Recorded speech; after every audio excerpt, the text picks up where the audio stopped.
Vivendi, en Italie, il se passe quelque chose de tout à fait étonnant. Le ministre italien de l'économie s'est entretenu lundi avec le président du directoire de Vivendi sur un projet de loi susceptible de freiner l'activité du groupe français sur le marché italien.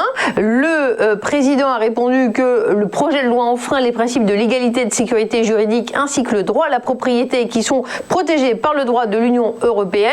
Et Vivendi s'est dit prêt à déposer une plainte officielle auprès de la Commission européenne. Ça, c'est juste pour dire que c'est un groupe qui part à l'offensive. Quelle est votre lecture également de boursièrement, techniquement, qu'est-ce que ça donne, Bernard Vivendi?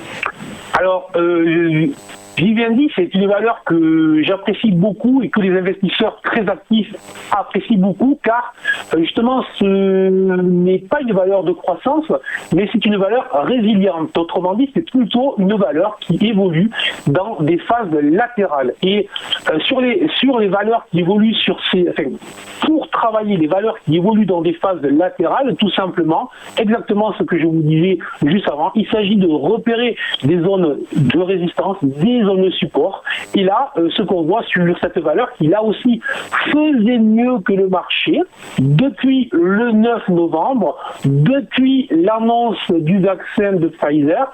Cette valeur a dessiné ce jour-là ce qu'on appelle un grand doji avec une ombre haute pour les spécialistes en chandelier japonais.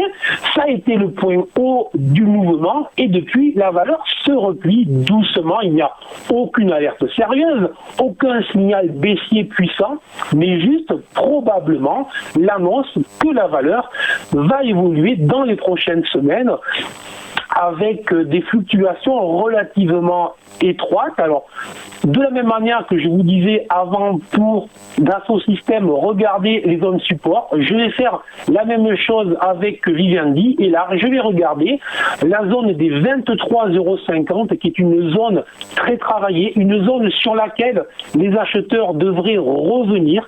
Donc, tout simplement, pour le moment, je n'achète pas, je surveille des replis et si sur les niveaux des 23,50 €, je vois que les acheteurs reviennent à ce moment-là, je pourrais repasser positif sur le titre.